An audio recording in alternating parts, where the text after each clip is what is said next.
Bom, nós vamos falar hoje da oitava marca de uma igreja saudável, né? Dentro da nosso estudo das 9 marcas de uma igreja saudável. Essa oitava marca, já chegando ao fim dessas 9 que nós vamos estudar. Hoje nós vamos falar de discipulado e crescimento. Esse é um assunto importante, por quê? Porque ele é controverso, né? Quando a gente fala de crescimento, principalmente quando a gente olha para as Escrituras, o conceito de crescimento na Bíblia é um pouco diferente do conceito de crescimento que a gente tem visto nos dias de hoje. Vocês já devem ter se deparado algumas vezes com pessoas falando do crescimento da igreja apenas como crescimento numérico. Uma das críticas que nós fizemos logo nas primeiras aulas nossa foi exatamente destacando o crescimento numérico, mas não em saúde, não em crescimento efetivo. Por exemplo, não cresce o número de missionários enviados do Brasil, não diminui o número de divórcios até entre crentes, não diminui o número de violência. Enfim, são números que contradizem o crescimento numérico. Por que isso acontece? Porque nós crescemos numericamente, mas não crescemos como discípulos. Ontem, na pregação da palavra, nós estudamos um pouco sobre o discipulado cristão. E como a Bíblia estabelece o preço deve ser pago pelo discipulado cristão. E é um preço que é oposto ao preço que normalmente a gente vê por aí. Então, dentro da Bíblia, o preço para ser discípulo de Cristo é um preço muito alto. Preço esse que muitas pessoas não estão dispostas a pagar. Então, o nosso objetivo aqui hoje nessa aula é tentar estabelecer que o crescimento e o discipulado eles andam juntos. Por isso que a aula é discipulado e crescimento. Porque entendemos que ao fazer um discipulado efetivo, nós vamos produzir um crescimento numérico que é saudável, que é verdadeiro e que é real. Então, o nosso objetivo dentro dessa aula é estabelecer esse princípio. Lembrando que, quando a gente estabelecer essas 9 marcas, um dos objetivos do estudo dessas 9 marcas é estabelecer padrões que nós vamos seguir. Estabelecer, quando a gente falar sobre discipulado, por exemplo, vocês como líderes vão saber exatamente o que a gente está falando de discipulado. Quando eu pregar na igreja sobre crescimento, olha, nós vamos crescer. Vocês vão saber exatamente o que a gente quer dizer quando crescimento. Ou seja, o que a gente quer fazer é deixar muito claro quais são não é princípios não, como é que é? Definir bem o que é os termos. Então, quando eu falar crescimento, você vai saber o que esse termo quer dizer quando a gente falar na igreja, beleza? Se tiverem qualquer dúvida, fiquem à vontade, tá bom? Ao iniciarmos esse tema, nós devemos fazer 3 perguntas que são muito coerentes com esse tema. Quais as 3 perguntas que nós devemos fazer? Primeiro, o crescimento realmente é importante? Quando a gente fala de crescimento, será que crescer realmente é importante? Será que a Bíblia fala alguma coisa sobre crescimento? Será que a Bíblia ela nos incentiva ao crescimento? E se a Bíblia incentiva ao crescimento, qual crescimento a Bíblia incentiva? O numérico ou o qualitativo? Ou será que a Bíblia incentiva os dois? Então, nós vamos começar essa aula fazendo essa pergunta. O crescimento é realmente importante? Segundo, o que acontecerá se não crescermos? Será que existe alguma implicação se eu realmente decidir não crescer? Você já deve ter ouvido frases do tipo, eu quero ficar mais de boa, eu quero ficar mais quietinho no banco da igreja. Você já deve ter ouvido isso. Será que isso faz algum sentido se analisarmos as Escrituras? A terceira pergunta é, como podemos crescer? Bom, eu entendo que eu tenho que crescer, mas como eu cresço? Quais são os parâmetros que eu devo usar? Quais são os critérios que eu devo usar quando eu falo de crescimento? Essas são as perguntas que nós vamos tentar responder e a nossa ideia é que ao final dessa aula você esteja pronto para responder essas 3 perguntas. Não só essas 3, mas essas 3 quando estamos falando aí de uma espécie de introdução. Bom, para introduzir o assunto, nós devemos dizer o seguinte: muitas pessoas elas cometem 2 erros quando a gente vê o grosso do povo evangélico. Primeiro erro que muitas pessoas cometem é achar que a conversão, e eu percebo que as duas coisas estão intrinsecamente ligadas. A pessoa acha que a conversão ou o novo nascimento é algo que ela faz. Então ela pensa o seguinte, se eu for na frente e levantar minha mão, eu estou efetivamente salvo. Eles imaginam que isso é algo que eles podem fazer. Por outro lado, outros pensam que uma vez que eles já estão salvos, eles não precisam fazer mais nada. E olha só que paradoxo, o mesmo que acha que porque ele foi na frente e aceitou Jesus, ele está salvo, é o mesmo que acha que uma vez salvo ele não precisa fazer mais nada. Então olha como que a gente cria uma cultura que é contra o que as Escrituras nos ensinam. Por quê? Porque as Escrituras nos ensinam que a salvação efetivamente vem de Deus e que essa salvação eu dependo da graça, tão somente da graça, para operar ela. Por outro lado, o crescimento é algo que eu devo buscar, que eu devo fazer. E o que a gente vê no evangelicalismo normalmente é o oposto. A salvação é ele que faz. O resto, não. Eu vou ficar aqui sentado. Se Deus quiser, ele vai trazer o crescimento para mim. Isso é uma contra-regra às Escrituras, é um contraponto nas Escrituras, porque o que a Bíblia vai mostrar é exatamente o contrário, exatamente o oposto disso aí. Na Igreja Nave, ela nasce com uma proposta muito clara. Quando nós começamos a igreja, lá em dezembro de 2015, nós tínhamos dentro da nossa cabeça uma ideia muito clara do que queríamos quando a gente falou de crescimento. Podemos não ser a maior igreja da cidade, e nós nunca vamos almejar isso, se Deus quiser nos dar, amém. Por quê? Porque confiamos que salvação vem de Deus. Então, se Deus salvar pessoas e trouxer essas pessoas, é obra de Deus. Mas vamos trabalhar para o crescimento da vida espiritual e mais, vamos viver transformação de vida. Isso está muito claro para nós e isso precisa estar muito claro para vocês também como líderes. Como líderes, vocês têm que observar duas coisas. Primeiro, se Deus quiser salvar indivíduos, ele fará pela sua vontade soberana e absoluta. Essa é a primeira coisa. Segunda coisa, nós vamos trabalhar pelo nosso crescimento espiritual. Isso é fato. Isso nós vamos fazer e isso nós devemos fazer. Então, quando a gente olha a Igreja Nave, nós vamos ser sempre, constantemente exortados ao crescimento espiritual. Literalmente, nós vamos ser empurrados para esse crescimento espiritual em todo o tempo. Vocês estão conseguindo ler? Cheguei um pouco mais próximo, vocês aí do Zoom. Não estou conseguindo ler ainda, né? Não, beleza. Tá muito juntinha a letra. Muito junto, né? Tá bom, mas me vendo, vocês estão vendo bem, né? Tá claro aí, né, a imagem? Ótimo, beleza. O Mark Dever, ele faz uma citação, e eu gostaria de repetir essa citação, porque ela é bem interessante. Ele diz o seguinte, e vai muito de encontro com aquilo que a gente pensa de igreja, ok?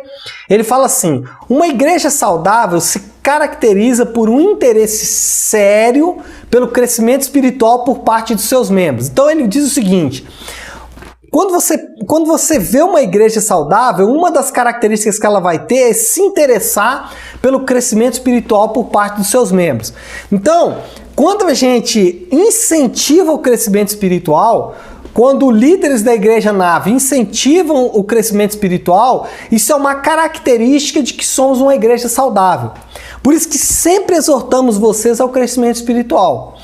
Ele continua dizendo, em uma igreja saudável, as pessoas querem melhorar no seguir a Cristo. Quando você encontra uma igreja saudável, essa igreja saudável vai ter uma característica. As pessoas que fazem parte dessa igreja, elas vão sempre querer se parecer mais e mais com Cristo. Elas vão ter um interesse contínuo em parecer com Cristo, em ficar próximos daquilo que Cristo apresenta como ideal. E dentro da Igreja Nave, isso está muito claro para nós. Nós como membros, como líderes da Igreja Nave, nós sempre vamos estar buscando esse crescimento espiritual. Eu sempre vou estar incentivando você a melhorar. Se você é bom marido, nós vamos estar sempre mostrando para você que você pode se tornar ainda melhor marido. Se você é bom líder, nós vamos estar sempre mostrando para você que você deve ser um melhor líder. Ou seja, um incentivo ao crescimento espiritual. Isso desde o início. Então, o que a gente está fazendo aqui é estabelecer um termo. Então, toda vez que você me ouvir incentivando você ao crescimento espiritual, você vai se lembrar. Pastor Léo está trazendo crescimento e discipulado para a igreja. Ele está querendo que a igreja nave cresça. Pastor, mas nós diminuímos em número de membros. Isso é ruim? Sim, é ruim. Mas, se você olhar os membros individualmente, você vai perceber que esses membros cresceram espiritualmente. Sendo assim, nós podemos dizer que apesar da igreja nave sair de 58 membros e passar para 44, não, mas abaixou demais. Diminuiu quase 14 membros, é muita coisa, pastor Léo. Pois é, mas efetivamente esses 44 membros são membros que estão crescendo espiritualmente. Sendo assim, apesar de numericamente nós termos diminuído, espiritualmente nós estamos crescendo. Então, efetivamente estamos crescendo. Nós precisamos chegar ao número de 0 divórcios em nosso meio. Nós precisamos chegar ao número de 0 disciplina em nosso meio. Se não precisarmos disciplinar ninguém no nosso meio, isso é prova de que estamos efetivamente crescendo. Note que eu não disse que nós não vamos disciplinar alguém, nós não vamos precisar disciplinar. Por quê? O que acontece em grande medida em algumas igrejas? O indivíduo precisa ser disciplinado, mas a liderança evita essa disciplina, uma forma de nós não devemos aplicar a disciplina espiritual ou eclesiástica.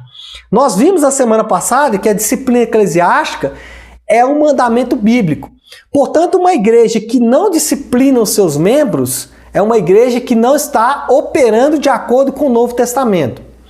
O que nós queremos não é não aplicar a disciplina eclesiástica, mas nós queremos não precisar aplicar a disciplina eclesiástica. Quando eu não preciso aplicar a disciplina eclesiástica, aí sim efetivamente eu estou crescendo. Aí sim efetivamente a minha igreja, apesar de numericamente estar diminuindo, ela está efetivamente crescendo. Por quê? Porque os membros da minha igreja estão entendendo, estão seguindo mais os passos de Jesus. Bom, feita essa pequena introdução, eu vou estabelecer com vocês aqui agora um mapa, do caminho que nós vamos seguir hoje na nossa aula. Basicamente, nós vamos trabalhar 4 pontos. Primeiro, vamos estabelecer a base bíblica para o crescimento. Será que existe base na Bíblia para crescer? Tanto numericamente quanto qualitativamente falando? Então, se existe, aonde estão esses textos? Tem muitos textos? Então, nós vamos primeiro estabelecer a base bíblica. Depois, nós vamos estabelecer a prática bíblica do crescimento. O que é isso? É quando isso se torna prática na nossa vida diária, quando isso se torna prática no dia a dia da igreja. Terceiro ponto, nós vamos estabelecer a importância do crescimento. Bom, o crescimento é importante por quê? E aí nós vamos estabelecer essas bases. E o quarto, o que acontece se não crescermos? Será que existe alguma implicação negativa quando eu não cresço? Quando eu não cresço, é algum sinal? Deus está mostrando alguma coisa quando não há crescimento espiritual na minha vida? Nós vamos estudar tudo isso. Então, vamos começar estabelecendo a base bíblica para o crescimento. Irmãos, em um exame sincero das Escrituras, nós vamos descobrir que crescimento espiritual, que discipulado é uma ordem e um desejo de Deus. Se você parar para ler as Escrituras, se você parar para estudar as Escrituras de forma honesta e sincera, você vai perceber que Deus quer que o crente cresça espiritualmente. Note, eu vou usar muito o termo espiritualmente. Por quê? Porque eu quero tentar desvincular ao máximo discipulado e crescimento espiritual de outros crescimentos. Por exemplo, o fato de você crescer financeiramente significa que você está crescendo espiritualmente? Nem sempre. Às vezes você está ganhando muito bem, mas não significa que está espiritualmente crescendo. Quais são? O que você fez para melhorar a sua renda? Então tem pessoas que para melhorar a renda, ele compromete um princípio bíblico. Então o crescimento financeiro significa crescimento espiritual? Não. Agora, quando você cresce espiritualmente, certamente o crescimento espiritual vai desembocar num crescimento financeiro? Sim, e eu não estou falando de quantidade de dinheiro. O que pode acontecer com você é que, ao crescer espiritualmente, a sua vida financeira também cresce. Por quê? Porque você passa a administrar melhor os seus recursos. Você passa a administrar melhor o dinheiro ou a parte financeira que vem na sua mão. Sendo assim, se eu opto por analisar só o crescimento financeiro, eu não vou ver o crescimento espiritual. Se eu analiso o crescimento espiritual, aí provavelmente eu vou ver crescimento financeiro.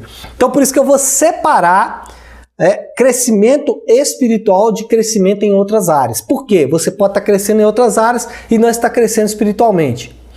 E o ponto é, discipulado e crescimento bíblico leva em conta crescimento espiritual. E aí, os critérios para se analisar o crescimento são outros, ok?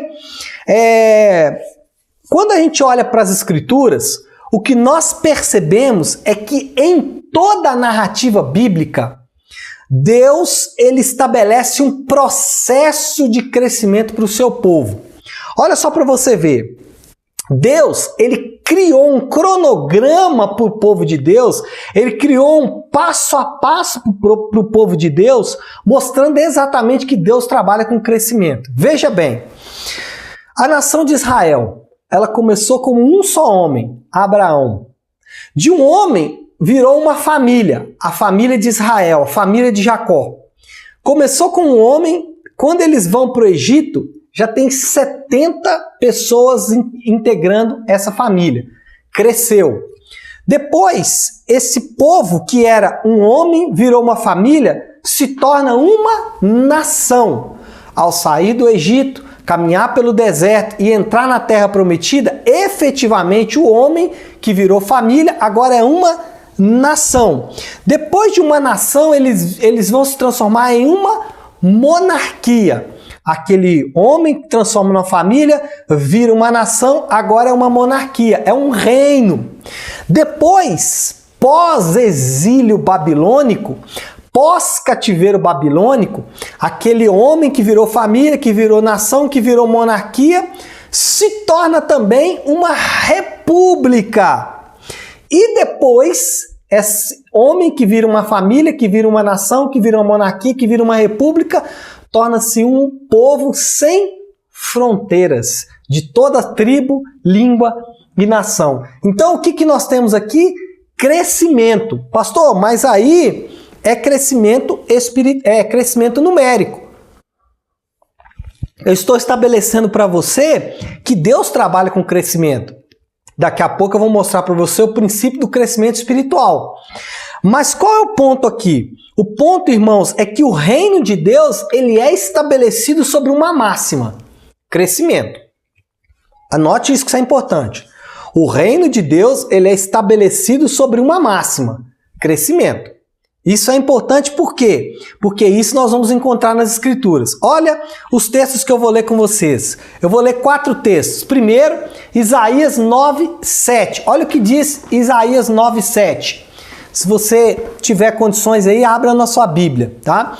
Isaías 9:7 diz assim: para que se aumente o seu governo e venha paz sem fim sobre o trono de Davi e sobre o seu reino, para estabelecer e firmar mediante juízo e a justiça, desde agora e para sempre. O zelo do Senhor dos Exércitos fará isso. O texto começa dizendo o quê? Para que se aumente o seu governo, para que cresça o seu governo e venha paz sem fim sobre o trono de Davi. Aqui, se você ler Isaías 9, capítulo 9 todo, esse é um capítulo de Isaías que ele fala de promessas messiânicas. Ele fala de quando o Messias vier, junto a essas promessas messiânicas, ele estabelece também promessas escatológicas. Mas qual é o ponto aqui? Quando Jesus viesse, o reino de Deus ia sofrer um crescimento, ia sofrer um upgrade. Então, mostrando exatamente que o reino de Deus é estabelecido sobre uma máxima: crescimento. Agora vamos ver aqui Mateus 13:32. Olha o que Mateus 13:32 diz: o qual é na verdade a menor de todas as sementes, e crescida é a maior do que todas as hortaliças, e se faz árvore, de modo que as aves dos céus venham aninhar-se nos seus ramos. Jesus faz uma relação entre reino de Deus e crescimento de uma árvore, no caso aqui da mostarda. Qual é o ponto que nós queremos mostrar para vocês, amados? Estão me ouvindo bem aí? Espera aí que o meu negócio saiu aqui. Sumiu a...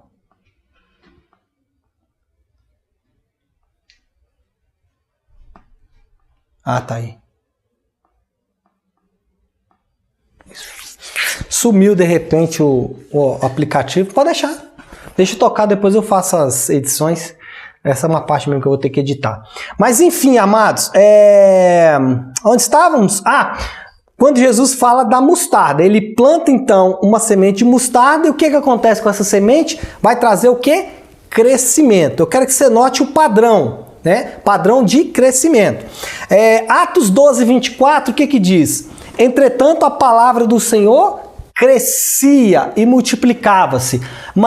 Atos 19, 20. Assim a palavra do Senhor crescia. Então eu estou mostrando aqui, um texto do Antigo Testamento, Isaías, um texto dos Evangelhos, Mateus, e um texto que fala da igreja. Eu vou pedir você para parar, você para e depois a gente continua, é melhor, tá? E um texto de Atos, ok? Para mostrar exatamente como que o reino de Deus, em vários momentos da história, é mostrado como um reino que deve crescer. Portanto, a afirmação que fizemos de que o reino de Deus é estabelecido sobre uma base, que é o crescimento, esses são os textos bíblicos para isso. É importante notar que esses textos fazem alguma referência ao crescimento numérico. Mas o crescimento pelo qual falamos, insistimos e desejamos não é apenas numérico. O que eu quero pontuar aqui? Que apesar do reino de Deus ter um princípio, uma máxima, que é crescimento, esses textos fazem referência a crescimento numérico, que é importante. Mas o que eu quero que você entenda é que existe uma máxima por trás do reino de Deus, que é crescer. Essa máxima, ela vale para todos os indivíduos, inclusive aqueles que somente fazem parte do reino. Nós estamos falando de Jesus como aquele que traz o crescimento numérico, mas nós, como parte do reino, devemos buscar também o crescimento do reino, óbvio, mas também o nosso crescimento pessoal, já que crescimento é uma máxima do reino. Vimos na prática que, em muitos casos, o crescimento numérico não está ligado a um crescimento real. O que eu quero dizer aqui? Que, na prática, muitas vezes o crescimento numérico não significa que o reino de Deus está crescendo. E isso eu falei logo na introdução. Acontece muitas vezes. A gente vê um crescimento numérico, a igreja está crescendo em número, mas outros indicadores não mostram que o reino está crescendo. Por exemplo, a igreja está arrecadando mais financeiramente, mas será que isso significa que o reino de Deus está arrecadando mais dinheiro? Ou será que só grupos específicos estão arrecadando dinheiro? Essa é uma questão importante. Então, o que eu quero pontuar aqui é que, às vezes, o crescimento numérico não é crescimento no reino. Então, isso é importante sempre ficar à vista nossa aí. Bom, vamos entrar nos textos efetivamente que vão falar do crescimento qual nós estamos querendo falar, que é crescimento em santidade, em amadurecimento e em profundidade. Então, veja bem, você que é líder, você que é membro da Igreja Nave, quando o pastor Léo falar de crescimento, ele está querendo falar de crescimento em 3 áreas praticamente: santidade, maturidade e profundidade. Esses são os critérios que a gente deve analisar para a gente enxergar se a igreja está crescendo ou não. E aí você, como membro da igreja, você pode fazer esse exercício. Você pode olhar para a Igreja Nave e você pode dizer: será que a Igreja Nave está crescendo em santidade? Será que a Igreja Nave está crescendo em maturidade? Será que a Igreja Nave está crescendo em profundidade? Mesmo que não esteja crescendo numericamente. Mas se ela estiver crescendo nesses artifícios, nesses termos, nesses critérios, podemos dizer então que ela está crescendo, mesmo que numericamente não esteja crescendo. E eu não sou contra o crescimento numérico. Eu sou contra em analisar o crescimento numérico como o crescimento efetivo da igreja. Por quê? Porque esses textos que nós vamos ver aqui agora vai mostrar quais são os critérios neotestamentários para o crescimento. Primeiro desses textos, Efésios capítulo 4, versículo 15 até o versículo 16. Olha o que diz Paulo nesse texto de Efésios. Mas, seguindo a verdade em amor, cresçamos, seguindo a verdade em amor. Lembre as 3 palavras que eu falei: santidade, maturidade e profundidade. Vê se não é isso que Paulo está falando aí. Mas seguindo a verdade em amor, cresçamos em tudo naquele que é cabeça, Cristo. E de quem todo o corpo bem ajustado e consolidado, pelo auxílio de toda junta, segundo a justa cooperação de cada parte, efetua o seu próprio aumento, para edificação de si mesmo em amor. O que você vai perceber por trás da frase de Paulo aqui, por trás da citação de Paulo, e note que esse capítulo 4, ele é um dos capítulos mais importantes dentro da carta de Paulo aos Efésios. Por quê? Porque Paulo faz uma apresentação do Evangelho até o capítulo 4, e do capítulo 4 ele fala, o Evangelho, quando aplicado corretamente, vai produzir isso.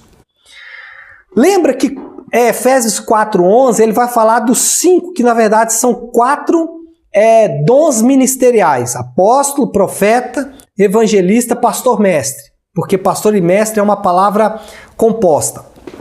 Qual é o ponto aqui? O ponto é que Paulo está falando de crescimento.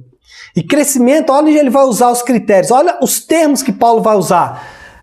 Seguindo a verdade em amor, cresçamos no cabeça, corpo bem ajustado, consolidado, justa cooperação de cada parte, aumento para a edificação. Ou seja, Paulo está usando aqui como critério de crescimento aqueles 3 termos que falamos: santidade, maturidade e profundidade. Mas não para aí. Olha Colossenses 2,19. Não retendo a cabeça, de qual todo o corpo, suprido e bem vinculado por suas juntas e ligamentos, cresce o crescimento que procede de Deus. Olha a referência que Paulo vai fazer.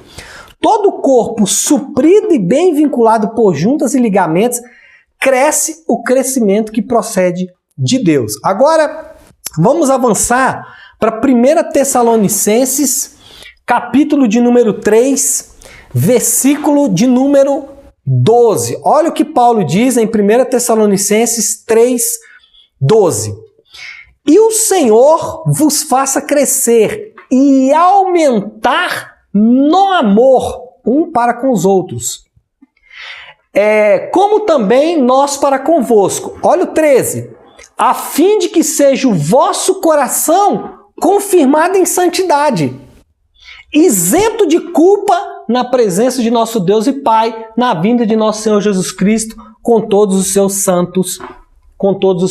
É isso. Então olha o que Paulo fala. Eu gosto quando Paulo fala confirmado em santidade e isento de culpa. O que Paulo está falando aqui? Basicamente os 3 termos que falamos: santidade, maturidade e profundidade. Cresce em santidade e isento de culpa. Ou seja, maduro espiritualmente. Agora, olha aqui o que Pedro vai falar em 2 Pedro 1:8. Porque estas coisas, existindo em vós e em vós aumentando, fazem com que não sejais nem nativos nem frutíferos, no pleno conhecimento de nosso Senhor Jesus Cristo. Então, amados, o que nós percebemos aqui é que, em grande medida, Paulo está trabalhando exatamente esses 3 termos: maturidade, santidade e profundidade. Ok? Então, pessoal, o que a gente percebe aqui em Paulo é que ele fala exatamente dos 3 termos que eu usei: santidade, maturidade e aprofundamento. Tanto Paulo como o próprio Pedro aqui nesse texto. Eu quero voltar para Colossenses. Nós citamos o capítulo 2, versículo 19. Eu quero agora o capítulo 1, versículo 9. Olha só que texto interessante que exemplifica exatamente o que nós estamos falando. Por esta razão, também nós, desde o dia em que ouvimos, não cessamos de orar por vós e de pedir que transbordeis de pleno conhecimento da sua vontade, em toda sabedoria e entendimento espiritual, a fim de viverdes de modo digno para o seu inteiro agrado, frutificando em toda obra, crescendo no pleno conhecimento de Deus. Amados, esse texto de Colossenses 1:9, exatamente falando dos três termos que nós enxergamos que são os termos que são critérios para a gente analisar um crescimento espiritual, que é santidade, maturidade e aprofundamento. Paulo fala tudo isso exatamente nesse texto que Colossenses está falando, que Paulo está falando em Colossenses capítulo 9, Colossenses capítulo 1, versículo de número 9. Entendemos também, além de tudo isso que nós acabamos de falar, que o pastor e o líder, ele não tem poder de fazer a igreja crescer. E nem devemos querer o crescimento por motivos errados. Eu quero encerrar, esse nosso primeiro ponto. Eu estou dando base bíblica para você sobre o crescimento, lendo mais dois textos, que vão mostrar exatamente que esse crescimento, ele vem da parte de Deus. O primeiro é Marcos capítulo 4, versículo 27, que diz o seguinte: depois dormisse e se levantasse, de noite e de dia, e a semente germinasse e crescesse, não sabendo ele como. Se vocês se lembrarem, nós estudamos esse texto quando estávamos expondo o Evangelho de Marcos. O que Jesus está falando? Exatamente de um homem que semeia uma semente. E ele não sabe como essa semente cresce. Por quê? Porque o crescimento vem de Deus. O segundo texto que eu quero ler com vocês é 1 Coríntios 3,6, onde Paulo diz: eu plantei, Apolo regou, mas o crescimento veio de Deus. O que eu quero dizer para vocês? Nós, como cristãos, como aqueles que andam de acordo com a palavra de Deus, de acordo com o texto bíblico, nós precisamos entender que o crescimento espiritual, o crescimento numérico, ele vem da parte de Deus. É Deus quem traz esse crescimento. Isso nos dá, primeiro, segurança quando esse crescimento vier e confiança de que Deus está fazendo a sua obra. O que nós, como cristãos, devemos fazer? Buscar esse crescimento, sabendo que a nossa busca não invalida o fato de que esse crescimento virá da parte do Senhor. Bom, eu espero que crescimento espiritual esteja bem sólido biblicamente para você. Não há como fugirmos do crescimento espiritual, porque o crescimento espiritual ele está enraizado nas Escrituras, está muito sedimentado, é um conceito muito firme, muito forte, muito claro, muito efetivo dentro das Escrituras e não há como escapar desta verdade. Vamos então para o segundo ponto, que é a prática bíblica do crescimento, ou seja, como nós vamos crescer espiritualmente e efetivamente. Se nós devemos desejar o crescimento, como vamos na prática viver... Opa, deixa eu passar o ponto 2 aqui, né? Como vamos na prática viver esse crescimento espiritual? Como vamos efetivamente viver esse crescimento espiritual?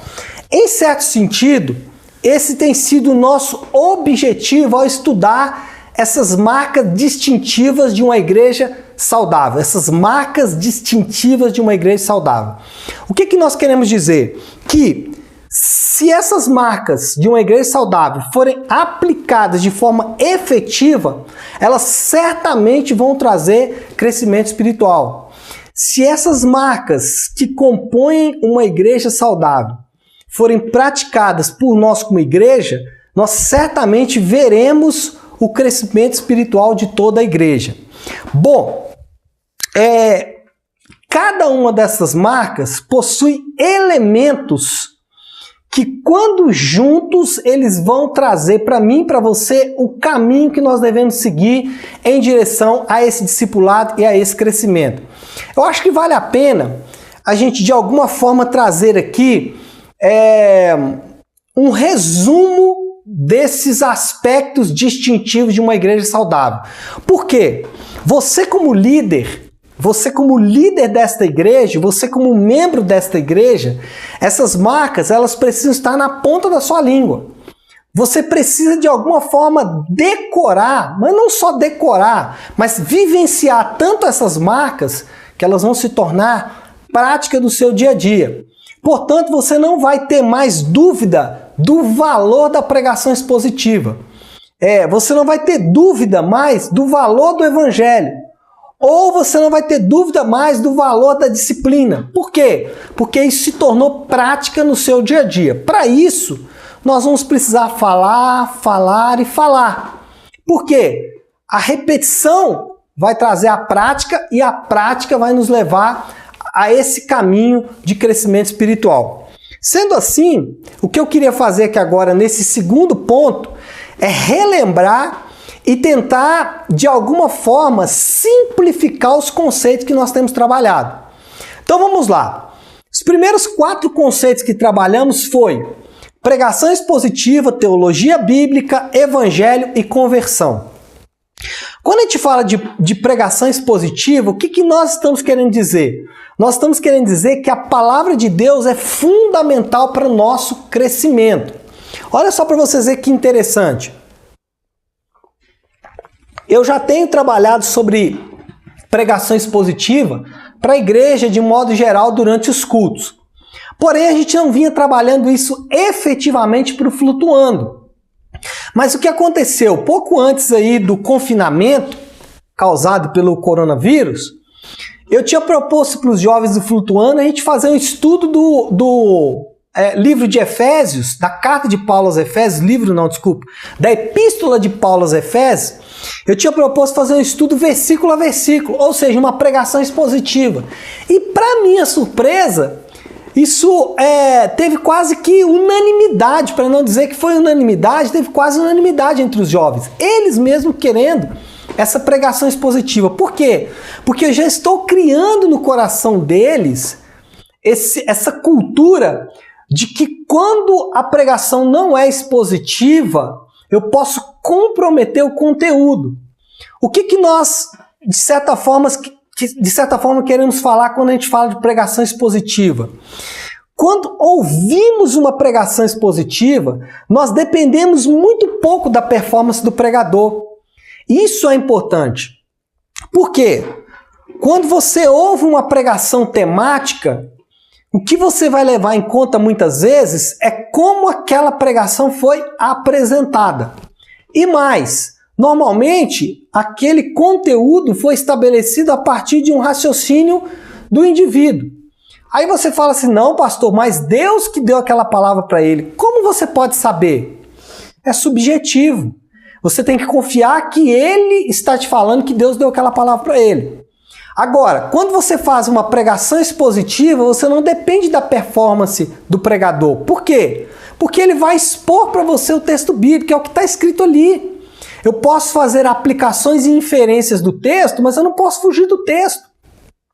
Por exemplo, ontem eu preguei sobre Marcos, capítulo de número 6, do 14 ao 29, que narra o momento em que João Batista teve a sua cabeça arrancada, o martírio de João Batista, onde a cabeça dele foi decepada e entregue numa bandeja para atender os caprichos de uma mulher e de uma menina.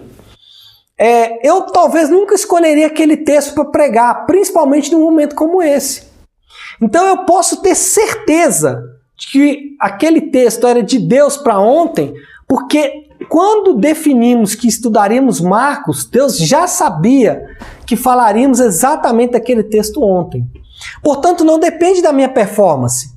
Depende do texto que vai ser exposto. E aqui nós podemos dizer o seguinte, que a igreja saudável ela não está interessada na performance do pregador. Por quê? Porque o pregador A, B, ou C ou D, ele pode ter uma boa performance. Mas será que é a palavra de Deus que está sendo pregada? Uma igreja saudável está interessada na palavra de Deus. Então ela naturalmente vai exigir que do seu púlpito flua a pregação expositiva. O segundo termo que estudamos foi a teologia bíblica. O que nós queremos dizer com teologia bíblica? Crescemos quando entendemos mais da verdade a respeito de Deus, do seu caráter e sua natureza. Quando falamos de teologia bíblica, nós estamos falando de estudar e pregar e viver princípios que estabelecem quem Deus realmente é e não o Deus que nós fabricamos. Então, o que nós estamos incentivando quando falamos de teologia bíblica? Que nós possamos mergulhar nas Escrituras e sair de lá com um conceito real de quem é Deus. Por exemplo, uma igreja saudável, ela nesse momento do coronavírus, ela está afirmando: Deus é soberano sobre todas as coisas.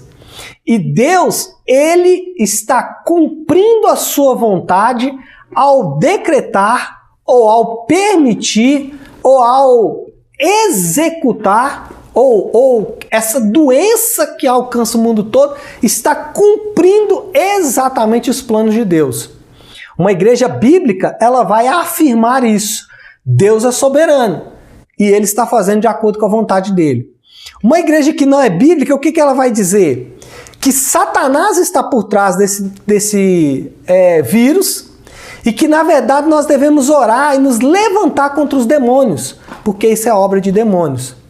Ora, uma igreja saudável, ela sabe que Deus, Ele é Senhor de todas as coisas. Isso é teologia bíblica, teologia saudável. O terceiro tema e o terceiro termo que estudamos foi evangelho. Quando nós começamos a entender de forma clara a nossa própria fraqueza e a nossa rebelião, o quanto nós estamos afastados de Deus, nós começamos a entender mais do amor de Deus por nós. O que nós queremos dizer aqui, amados?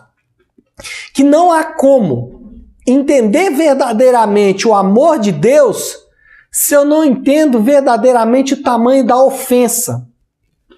O que é isso efetivamente? Evangelho não é outra coisa a não ser a obra substitutiva, vicária, completa de Jesus na cruz do Calvário.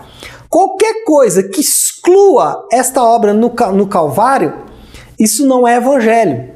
Evangelho é, primeiro, o quanto eu sou pecador. Segundo, o quanto Deus é bom em me salvar. Na verdade, nós podemos resumir o evangelho em 4 termos. O Deus criador dos céus e da terra criou todas as coisas, inclusive o homem. Esse homem foi rebelde contra Deus, pecou, cometeu alta traição contra o Senhor e caiu. Deus, no seu eterno amor, na sua eterna bondade, mandou Jesus Cristo para resgatar esse homem caído. E um dia, todos nós estaremos diante de Deus para prestar conta dos nossos atos. 4 termos: criação, queda, redenção e consumação.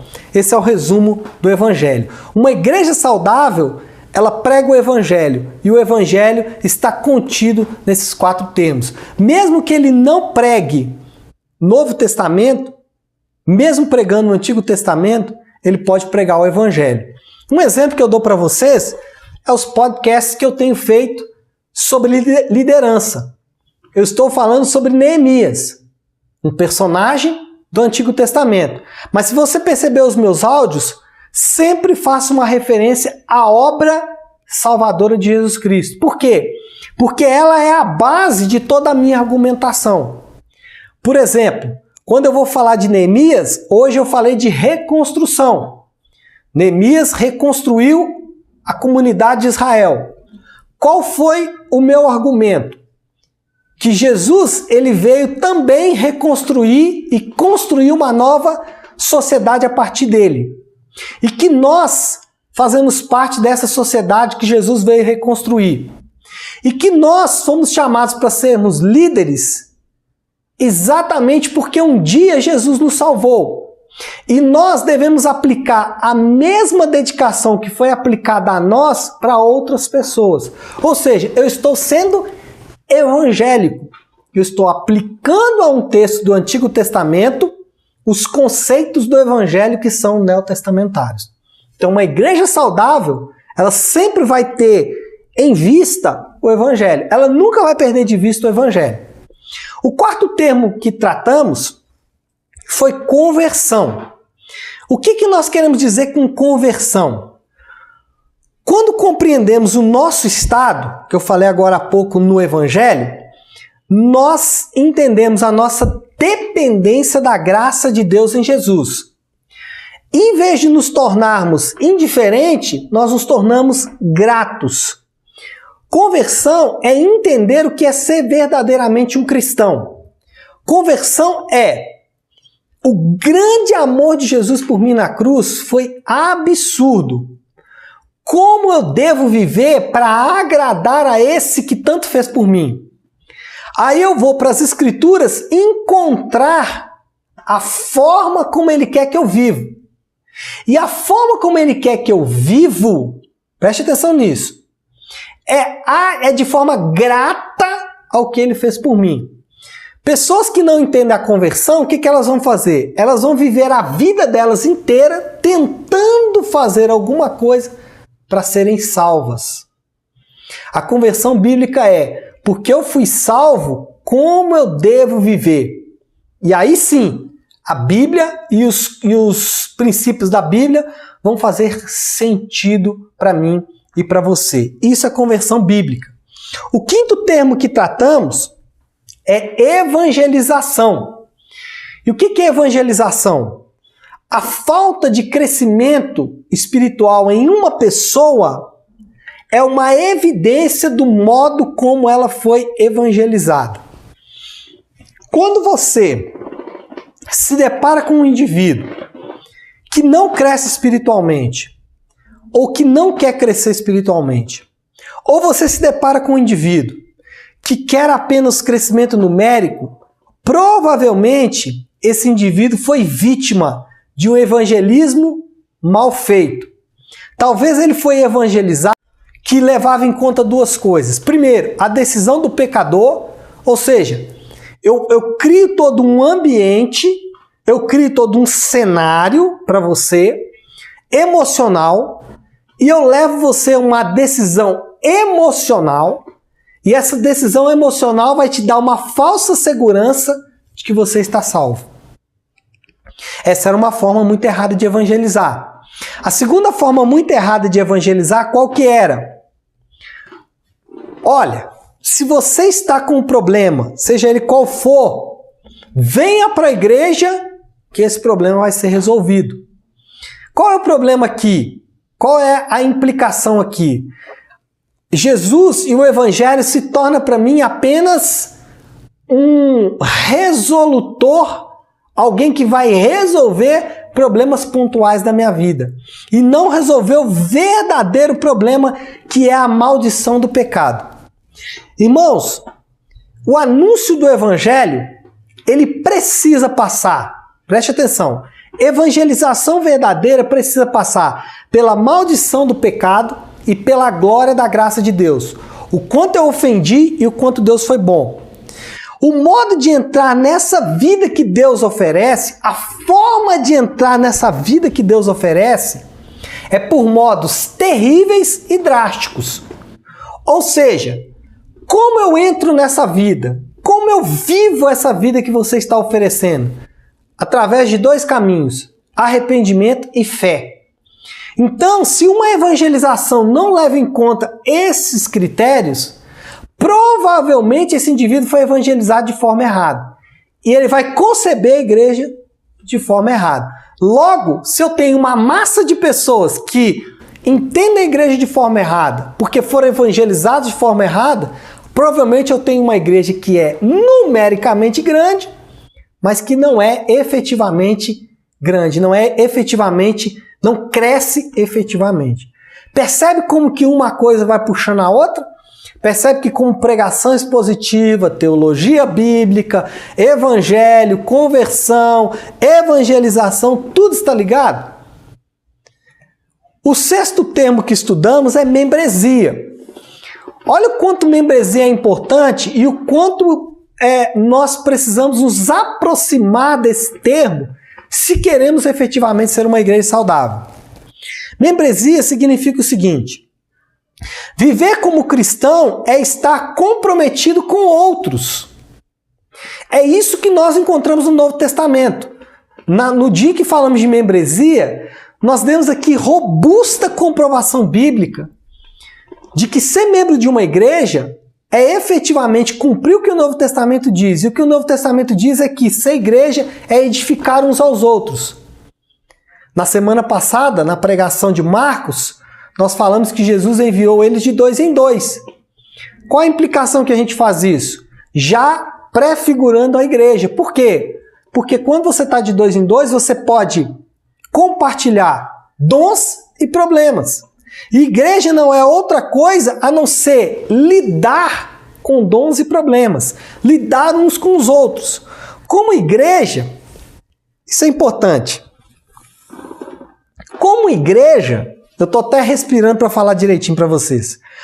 Como igreja, nós somos forçados a tratar áreas que normalmente nós evitaríamos. Qual é o problema de uma igreja, entre aspas, tá? Qual é o problema, entre aspas, de uma igreja saudável?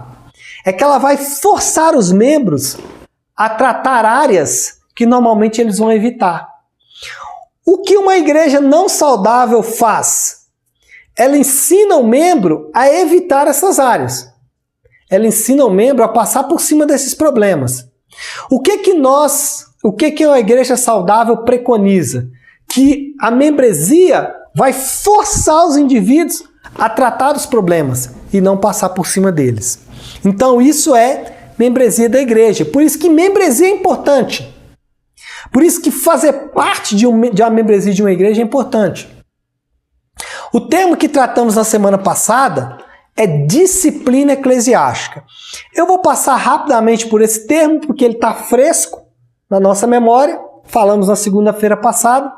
Mas disciplina eclesiástica é o seguinte: a igreja que negligencia a disciplina compromete o discipulado. Olha como é forte essa afirmação. A igreja que não disciplina os seus membros, ela não está gerando discípulos verdadeiros. Por quê? Porque discipulado é disciplina. Se eu não disciplino os meus membros, eu não estou efetivamente fazendo discipulado. E eu já vou adiantar o termo da semana que vem, já que o assunto desse ponto é a prática do crescimento, e nós estamos lembrando dos termos que estamos usando para praticar o crescimento, ou seja, se esses termos estiverem ativos em nossa igreja, fatalmente vamos viver crescimento. Certamente vamos viver crescimento. O que estamos querendo apresentar aqui é todos esses termos que nós já comprovamos biblicamente que são indicações bíblicas, ou seja, o Novo Testamento nos informa que eu devo fazer isso. Ao praticar o que o Novo Testamento me informa que eu devo fazer, eu vou ter uma igreja saudável. Se já vimos que precisamos de uma igreja saudável, porque os textos que lemos anteriormente mostram isso. Então, ao praticarmos esses termos que são bíblicos, certamente eu vou produzir uma igreja saudável. O 8º termo é liderança. E eu estou falando para um grupo de líderes. Quando falamos de liderança, qual é o conceito que queremos estabelecer? O conceito é: à medida que Deus coloca em nosso meio pessoas que Ele chamou para exercer a liderança, temos modelos práticos para seguir. O que nós queremos dizer aqui? Quando Deus levanta líderes, Ele levanta para que esses líderes sejam modelos de vida cristã para os seus liderados. Ou seja, o que Deus espera de você, e nós vamos falar isso semana que vem, é que você se transforme em um modelo para a igreja. Dito isso, amados, nós podemos afirmar o seguinte: ao praticarmos essas marcas, acreditamos que crescemos espiritualmente, já que todas estão fundamentadas em princípios das Escrituras. Acredito que, como eu estou falando de princípios que são fundamentados na palavra, se praticarmos essas 9 marcas, nós vamos ter uma igreja que cresce espiritualmente. E em grande medida é o que nós percebemos em nossa igreja. Ao olharmos para os membros da nossa igreja, como eles chegaram e como eles estão, nós percebemos que estamos crescendo espiritualmente. Qual é o desafio? Aqueles nossos irmãozinhos que estão estagnados, nós temos responsabilidades de, usando um termo aí moderno, né? Impulsionar esses irmãos. Para usar um termo mais bíblico, nós devemos exortar esses irmãos ao crescimento espiritual. Portanto, amados, praticar, isso mesmo. Praticar, é porque eu esqueci que eu tinha colocado o versículo bíblico. Praticar a palavra de Deus produz crescimento espiritual. Isso aqui não é segredo nenhum. Não estou te dando nenhuma fórmula mágica. Isso é bíblico. Quem pratica a palavra de Deus certamente vai crescer espiritualmente. Quem disse isso, pastor Léo?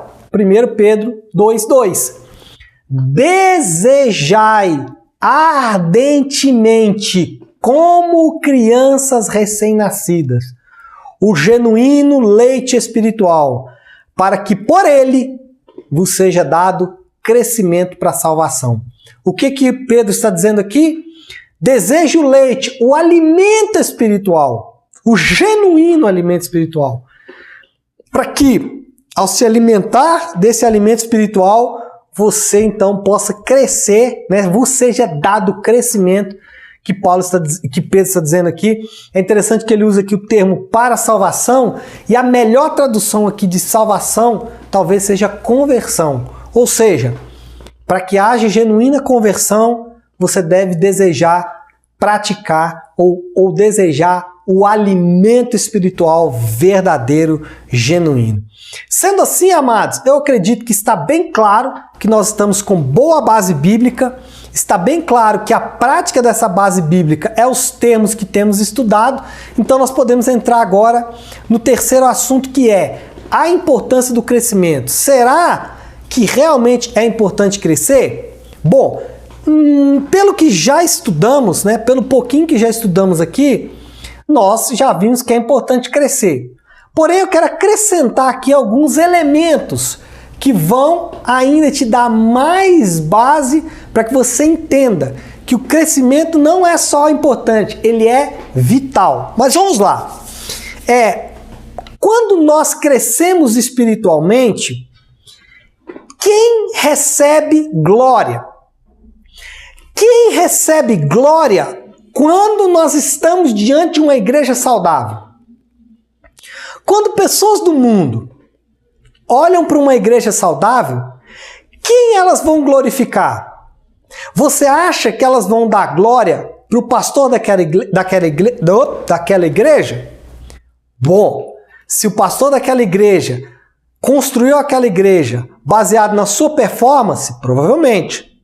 Agora, se você tem uma igreja onde o pastor baseou o crescimento da sua igreja na palavra de Deus, ou seja, você está diante de uma igreja saudável, real, a glória vai ser de Deus. Ou seja, trabalhar pelo crescimento espiritual ou trabalhar pelo nosso crescimento é trabalhar para a glória de Deus. Crescimento espiritual nesse sentido não é opcional. Crescimento espiritual, portanto, deixa de ser opcional e passa a ser uma exigência. Olha o que Mark Dever vai afirmar e afirmar acertadamente. Ele diz o seguinte, abre aspas, uma igreja saudável tem uma preocupação abrangente com o crescimento da igreja.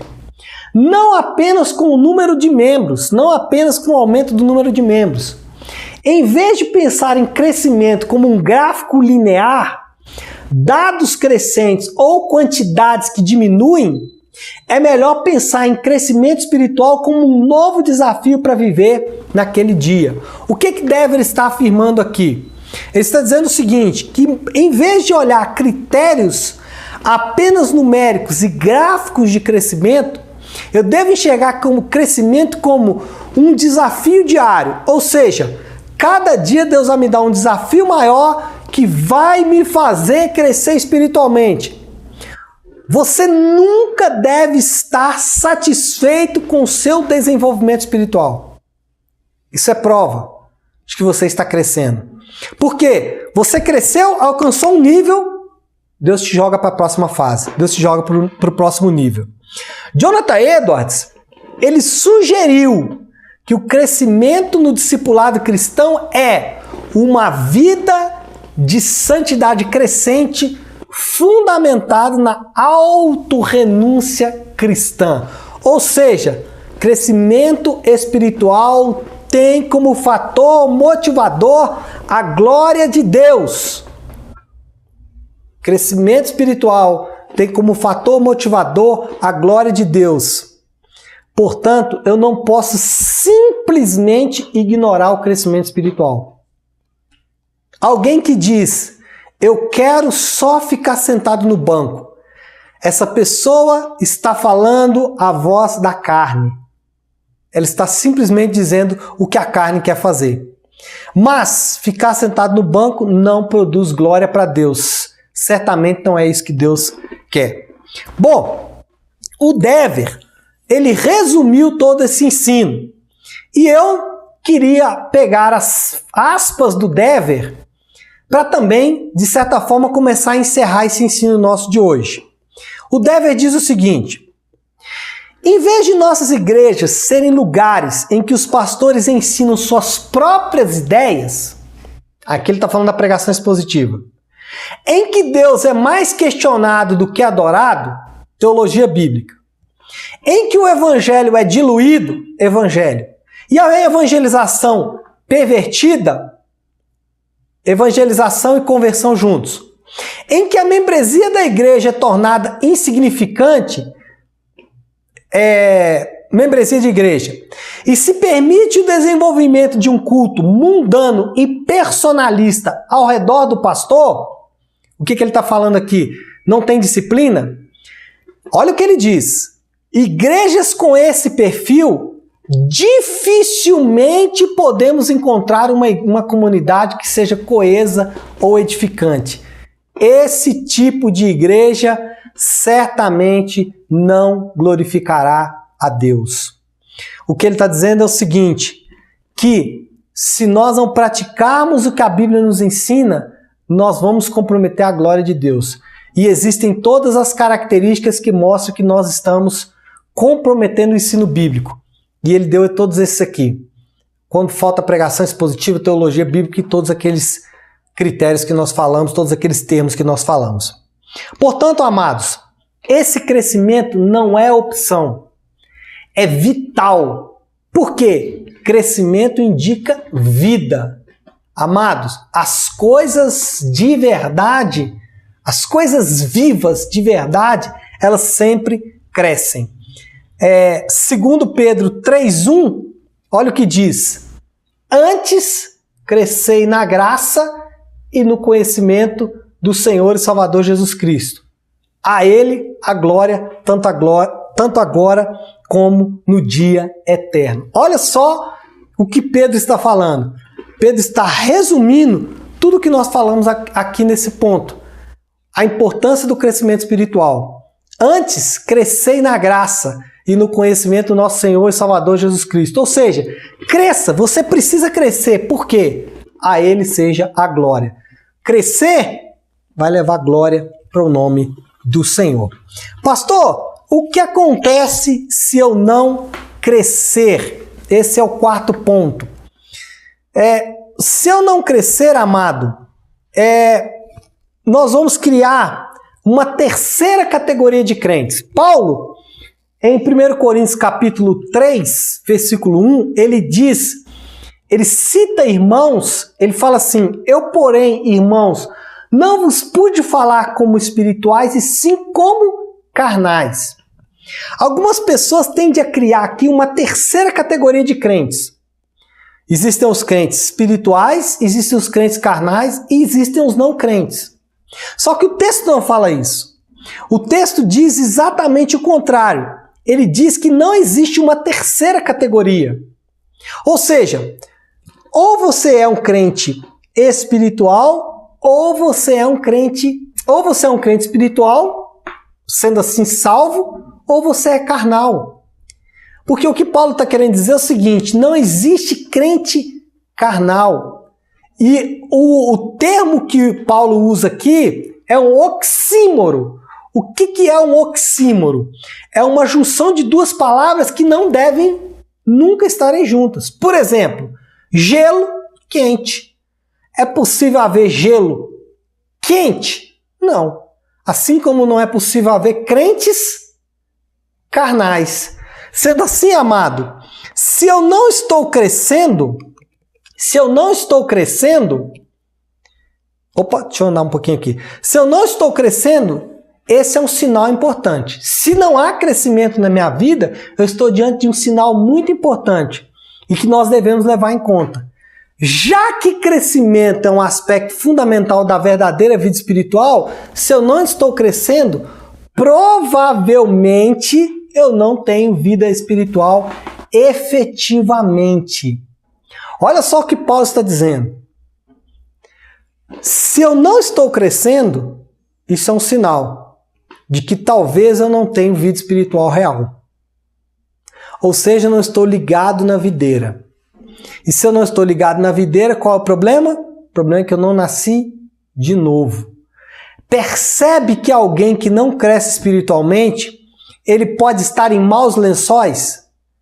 Percebe que alguém que não cresce espiritualmente pode estar caminhando a passos largos em direção à condenação eterna? Bom, dito isso, eu posso concluir, e eu quero concluir respondendo as 3 perguntas que eu fiz no início da aula. Quais são as 3 perguntas? Primeiro, crescimento é realmente importante? Sim, porque quando crescemos, demonstramos que realmente estamos frutificando como nascidos de novo. Mas, principalmente, porque em nosso crescimento glorificamos a Deus. A segunda pergunta que eu fiz foi: o que acontecerá se não crescermos? E a resposta é: quando não crescemos, temos um sinal importante de que talvez, e somente talvez, estejamos desconectados da videira. Esse é o motivo pelo qual não crescemos. Estamos mortos. Então, o que acontecerá se eu não crescer? Se você não crescer, provavelmente você está morto, amado. E aí o negócio está feio para o seu lado. E o último, como podemos crescer? Pela prática da palavra de Deus, em especial das marcas distintivas propostas neste estudo. Bom, eu espero ter sido claro sobre o quanto é vital o crescimento espiritual.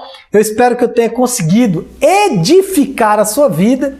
Eu espero que assim eu possa ter conseguido trazer de forma clara o que significa esse crescimento espiritual. Sendo assim, amados, fiquem com Deus, que Deus abençoe vocês e até a nossa próxima aula em nome de Jesus. Os irmãos